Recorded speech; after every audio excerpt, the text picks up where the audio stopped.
Então, pessoal, a gente vai hoje estar meditando, refletindo sobre o verdadeiro sentido da Páscoa, né? Que muitas vezes está escondido nos ovos, né? Aqui tem uma cestinha de ovinhos, né? De Páscoa, aqui tem um ovo de Páscoa, e muitas vezes a gente fica só nisso, né? E não vai além para o real significado, sentido da Páscoa, né? Próxima semana todo mundo aí está comemorando, né, a Semana Santa, né?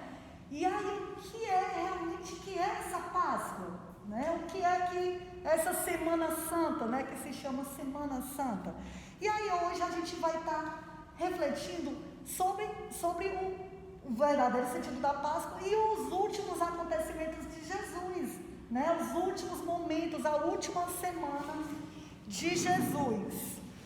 Então eu vou aqui pegar meu ovo e vou abrir, e dentro dele está exatamente esse sentido da Páscoa, né? Essa mensagem maravilhosa, né? O que aconteceu com Jesus? Vamos lá rapidamente falar como foi a última semana de Jesus.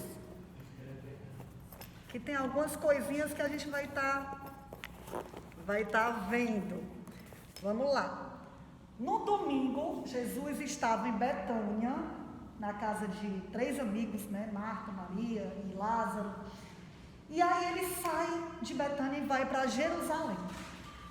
E aí é a famosa entrada de Jesus em Jerusalém. Jesus, ele entra em Jerusalém montado em quem sabe? Em um jumentinho, né? Ele vai montado no jumentinho, e ali ele cumpre uma profecia que estava lá no livro de Zacarias, uma profecia predita 400 anos, cerca de 400 anos antes de Cristo, em que a Bíblia dizia: eis aí vem o teu rei, justo e salvador, humilde, montado em um jumento, jumentinho, cria de jumenta. E Jesus está cumprindo essa profecia. Ele não vem num cavalo branco, como um grande rei imponente, ele vem humilde, sentado no jumentinho. E ali as pessoas, elas louvam a Jesus. Elas colocam suas vestes para Jesus passar, e elas louvam Jesus com ramos de palmeiras, né? E elas dizem: bendito que vem o nome do Senhor, Hosana, bendito que vem o nome do Senhor. Porque elas sabem que ali não era só um homem em cima de um jumentinho. Aquele homem era muito mais do que um homem, ele era muito mais do que um mestre, ele era muito mais do que um religioso. Ali era o Messias prometido, o Salvador, tão esperado, com tantas profecias já preditas a respeito dele. Aquele Salvador estava entrando ali em Jerusalém. Isso foi no domingo. Na segunda, Jesus, eu vou falar alguns, não vou falar tudo, né? Porque senão precisaria de horas. Mas na segunda eu vou falar fatos que aconteceram na semana. Os principais. Jesus, ele expulsa as pessoas que estavam no templo fazendo comércio. Acho que todos já ouviram essa história, né? Pessoas que estavam ali no templo, usando o templo como comércio, e Jesus vai lá, expulsa e diz: essa casa será chamada casa de oração. Não era para isso. E na terça-feira, Jesus, ele fala sobre sua segunda vinda. Jesus fala de sinais, lá em Mateus 24, vários sinais que estão se cumprindo hoje, porque a sua vinda está próxima. Nós sabemos disso. A sua vinda está muito próxima. E na quarta, Jesus diz que faltam 2 dias para ele ser crucificado. Ele avisa, ele alerta os seus discípulos para que eles se preparassem para aquele momento. E aí chega a quinta, véspera da Páscoa judaica. A Páscoa era uma festa que eles faziam todos os anos. Eu não vou falar porque no nosso próximo encontro a Valesca vai estar falando sobre essa Páscoa, né? A Páscoa do Antigo Testamento. Mas eles comemoravam todos os anos essa festa. E aí Jesus comemora com os discípulos, mas de um jeito diferente. Jesus se reúne com eles numa sala, e Jesus, ele pega um pão e também um cálice com vinho. E naquele momento, Jesus ali com os 12 discípulos, ele parte o pão, dá para os discípulos e diz: este é o meu corpo que é dado por vós. E depois ele pega o cálice com vinho e ele dá para os discípulos, e ele diz: esse é o meu sangue que é derramado por vós.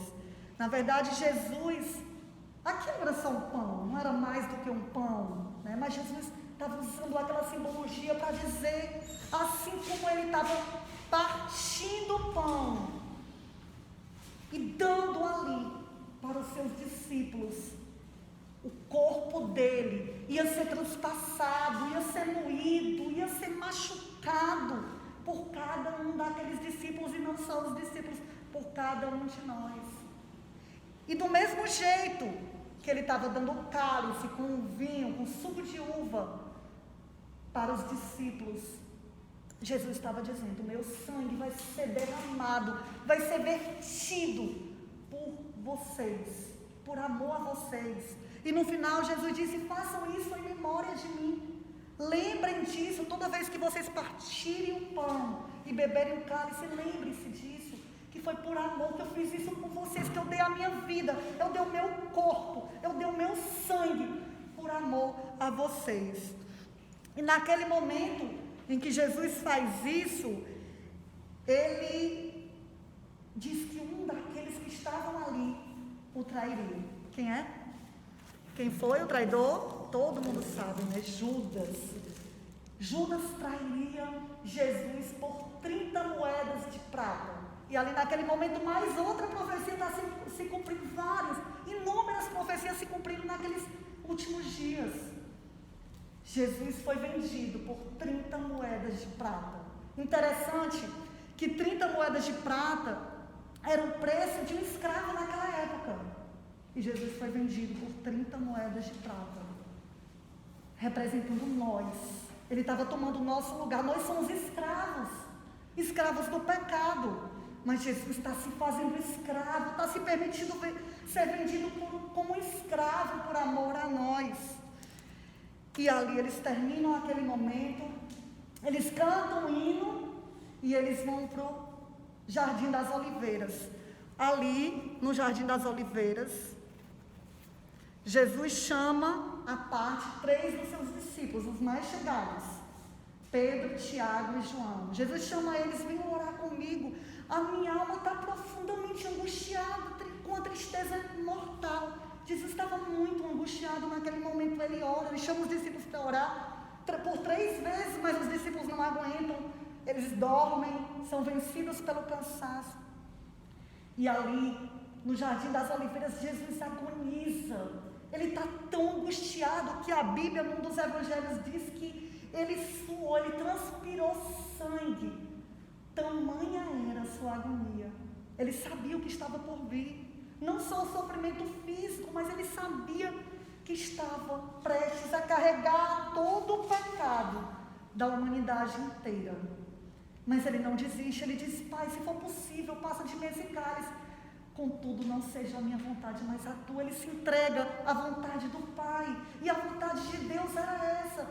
Deus não podia fazê-lo passar daquele momento. Ele teria que morrer, porque seria a única salvação para a humanidade. Fazia parte do plano de Deus. E ali, depois daquele momento, Jesus olha para os discípulos e diz: é chegada a hora. É chegada a hora do Filho do Homem ser entregue nas mãos dos pecadores. E naquele momento, Judas chega com uma multidão armada. E Judas já tinha combinado com aqueles religiosos que estavam ali armando tudo isso contra Jesus. Judas tinha combinado que o sinal seria um beijo. Aquele a quem eu beijar é ele, prendam-no.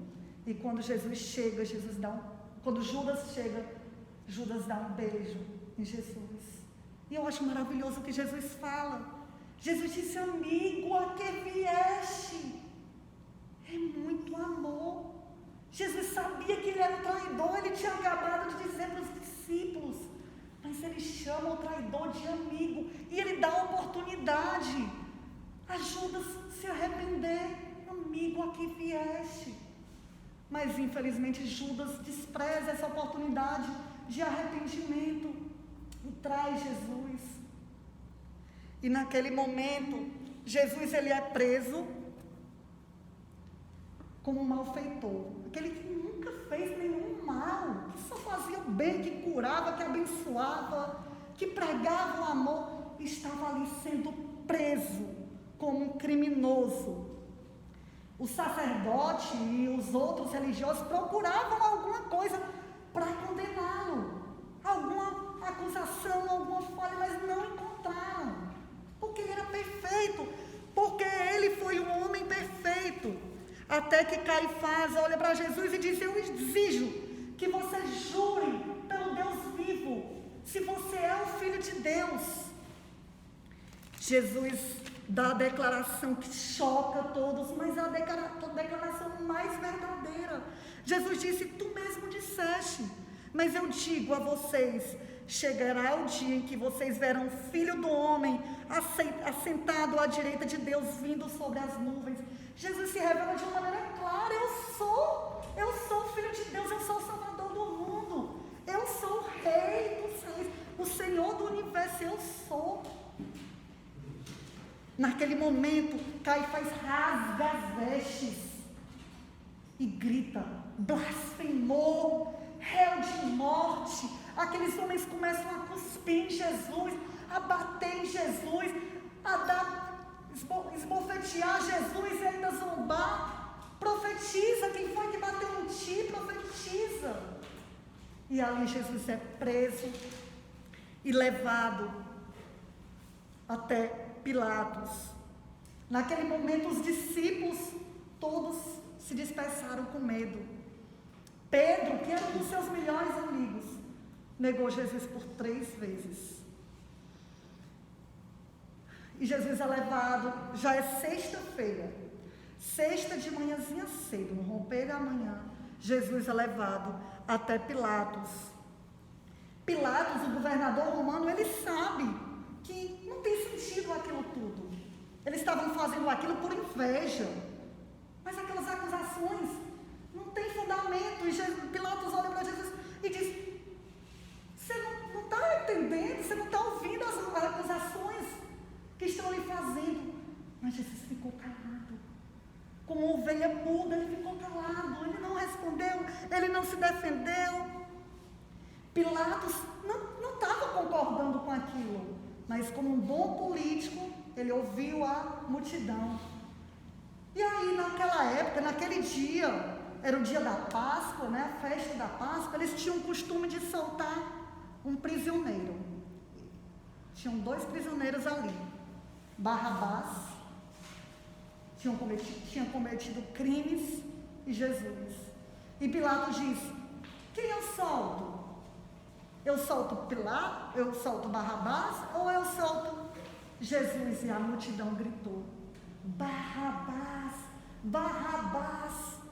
E o que eu faço de Jesus? Crucifica-o, crucifica-o. E ali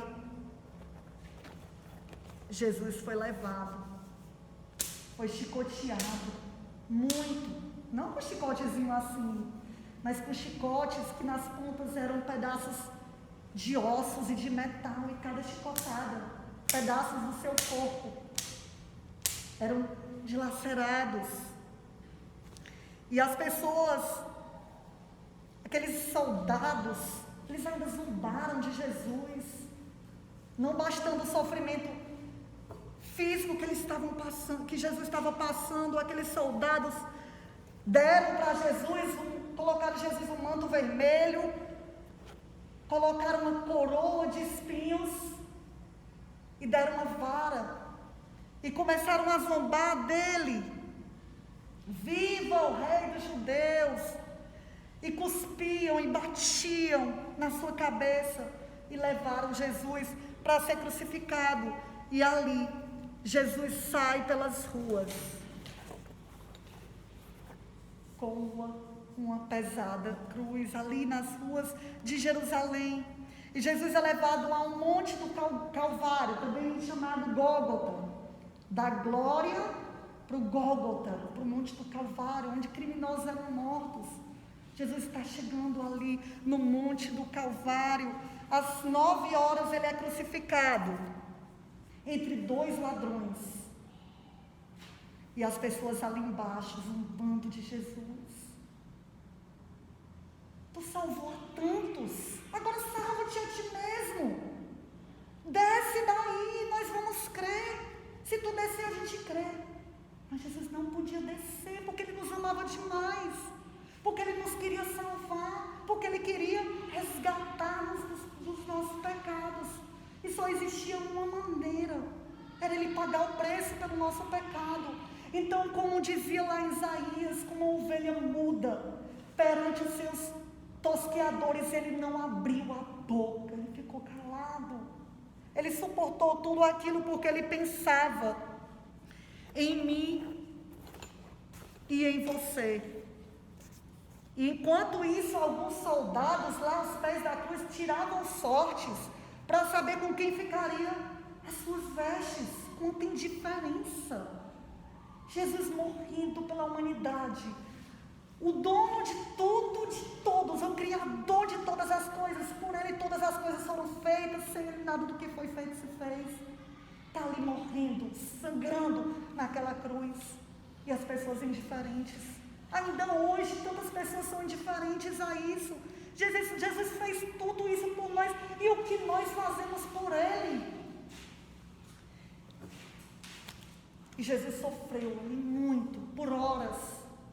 Em determinado momento, Jesus disse: Ali, lama sabachthani, Deus meu, por que me desamparaste?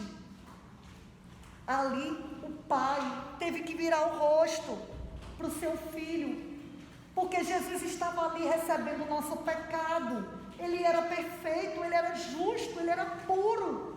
Mas naquele momento o pecado de toda a humanidade estava sobre seus ombros. E o pai teve que virar o rosto para o seu filho. Ele se fez pecado por nós. Ele foi crucificado com pregos, com certeza muito maiores do que esse.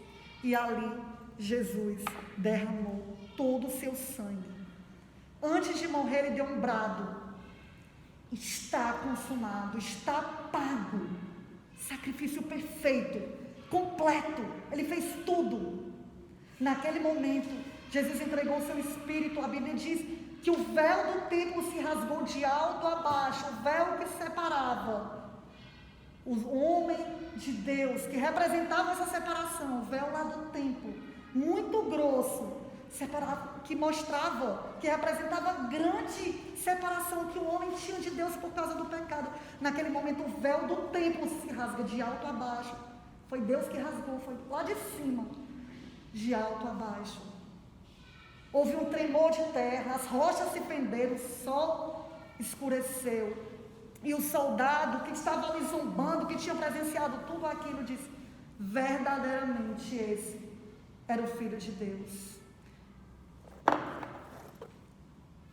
Naquele momento pegaram uma lança e furaram o lado de Jesus. Saiu sangue e saiu água. Realmente Jesus estava morto. Jesus morreu. Mas graças a Deus a história não termina assim, porque o domingo chegou. Ao terceiro dia, no domingo bem cedo, algumas mulheres foram até o túmulo chorar, levar perfumes para pôr sobre o corpo de Jesus. Mas quando elas chegaram lá, elas tiveram uma surpresa. A pedra havia sido rolada, o túmulo estava aberto, estava vazio, e o anjo estava na porta e perguntou: por que vocês procuram entre os mortos aquele que vive? Ele não está aqui, ele ressuscitou. Jesus morreu, mas a morte não pôde detê-lo, e ele venceu a morte. Ele está vivo. Essa é a prova de que o cristianismo não é só uma religião. Se Jesus não tivesse ressuscitado, o cristianismo não teria valor, seria mais uma religião sem sentido. Mas Jesus venceu a morte, Ele está vivo. Ele apareceu depois para as mulheres, Ele apareceu para os discípulos, para os 11, Tomé não estava, depois Ele apareceu para os 12, depois Ele apareceu para os discípulos de Emaús, depois apareceu para mais de 500 pessoas, e passou vários dias aqui ainda dando instruções, até que lá em Atos 1, a Bíblia diz que no meio de uma grande multidão Ele foi elevado aos céus, e as pessoas olharam para o céu, até que Ele desapareceu nas nuvens, e 2 anjos apareceram, e os anjos disseram: por que vocês estão olhando para as alturas? Do mesmo modo que vocês estão vindo subir, um dia Ele voltará. E essa é a nossa esperança, essa é a nossa Páscoa. Jesus morreu, Ele foi o nosso sacrifício, Ele morreu em nosso lugar. Mas Ele venceu a morte, Ele está vivo para entrar no coração de qualquer um que o convida, que o invoca. E a gente tem a esperança de que um dia Ele vai voltar. E esse versículo fala exatamente isso. Vamos ler todo mundo junto? Porque Cristo, nossa Páscoa, foi sacrificado por nós. 1 Coríntios 5, 7b. A nossa Páscoa é essa. É Jesus que morreu, que foi sacrificado, que sofreu muito.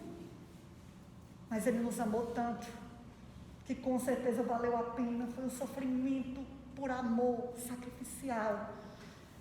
E Ele venceu a morte. Essa é a nossa Páscoa.